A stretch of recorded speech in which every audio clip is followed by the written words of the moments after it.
Next ये हमारा topic है प्रोडक्ट और सर्विस डिज़ाइन एक्टिविटीज़। इसमें ये 7 एक्टिविटीज़ दी गई हैं और कहा गया है कि इनको फॉलो होना चाहिए, ख्वाह आप कोई नई प्रोडक्ट या सर्विस लॉन्च करने जा रहे हैं या कोई मौजूदा प्रोडक्ट या सर्विस के अंदर बेहतरी लाना चाह रहे हैं। ठीक है, तो एक एक करके डिस्कस कर लेते हैं। पहला हमारे पास है जो translate customer wants and needs into product and service requirements.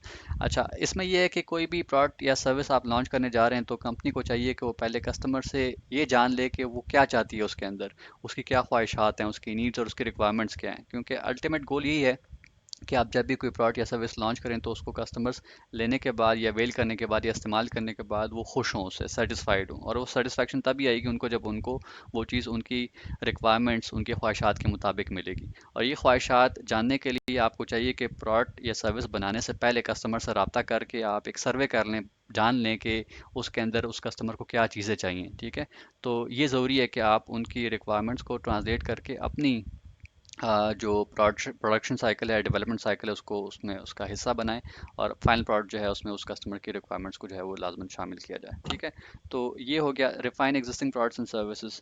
तो refinement of existing products and services का मतलब ये है कि आपकी कोई प्रोडक्ट या सर्विस बन चुकी है तो अब वो ताहयात नहीं रहनी, उसके अंदर इम्प्रूवमेंट या बेहतरी की गुंजाइश हमेशा से रहती है।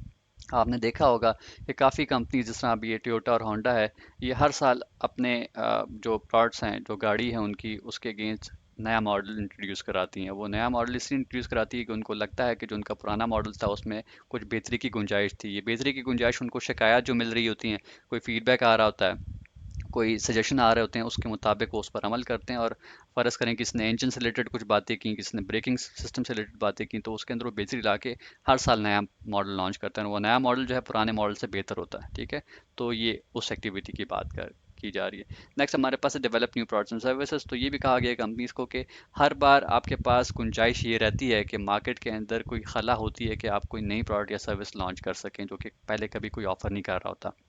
इसकी एग्जांपल हमारे पास गाड़ियों में जो पहले हमारे पास फ्यूल पे चल रही थी, टेस्ला ने इंट्रोड्यूस कराई वो कार जो कि इलेक्ट्रिक पे चलती हैं। ठीक है, इलेक्ट्रिसिटी पे चलती हैं।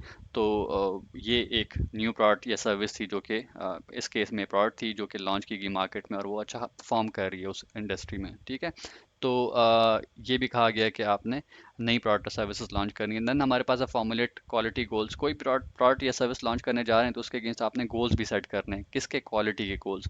अब आपने इंजन बनाना है किसी गाड़ी का, तो आपने उसके लिए क्वालिटी का गोल ये सेट कर सकते हैं कि जी ये इंजन जो है वो 15 साल तक चले। ठीक है, या फिर 2 लाख किलोमीटर्स तक ये चले, ये उसकी क्वालिटी का गोल है। तो ये गोल्स भी लाजमन सेट करने हैं। ठीक है, क्योंकि गोल सेट करेंगे तो उस हिसाब से फिर आप उसके लिए मेहनत करके आप वो चीज़ भी उसी क्वालिटी की प्रोड्यूस कर रहे होंगे।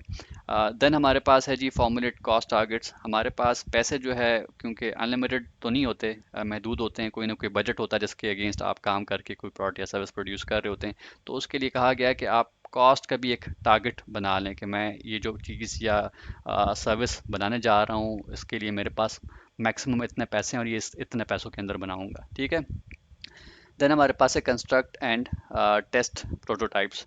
तो मास प्रोडक्शन से पहले, ठीक है, फ़र्ज़ करें आपने 1 लाख कोई प्रोडक्ट या सर्विसेज प्रोड्यूस करनी है तो उससे पहले बेहतर नहीं है कि आप उसका एक प्रोटोटाइप बना लें, कोई मॉडल बना लें, उसको देख लें कि वो उस तरीके से बन रहा है जो कि कस्टमर की ख्वाहिशात के मुताबिक है या नहीं है। ठीक है, अगर उसमें कोई बेहतरी की गुंजाइश है तो वो साथ साथ आप करके एक फाइनल प्रोडक्ट प्रोटोटाइप की बना लें और उसके बाद फिर मास प्रोडक्शन पे जाएं। ठीक है, लास्ट हमारे पास है कि जो भी काम हो रहा है उसकी डॉक्यूमेंटेशन ज़रूरी है। ठीक है, वो ख्वाह आपके इंटरनल प्रोसेसेस हों, काम करने का तरीका हो, या फिर प्रोडक्ट बनने के बाद उसको इस्तेमाल कैसे करना है। ठीक है, या उसके अगेंस्ट स्पेसिफिकेशंस अक्सर आपने देखा होगा कंप्यूटर्स की लिखी होती हैं कि इसकी इतनी रैम है। ठीक है, इसका इतना प्रोसेसर है और फिर कुछ हिदायत लिखी होती हैं। तो डॉक्यूमेंटेशन ऑफ स्पेसिफिकेशन जो है वो भी ज़रूरी है। ठीक है, तो ये वो एक्टिविटीज़ हैं जो कि आपने प्रोडक्ट या सर्विस डिज़ाइन में फॉलो करनी है। आई होप आपको आज का ये टॉपिक बेहतर तरीके से समझ आया होगा।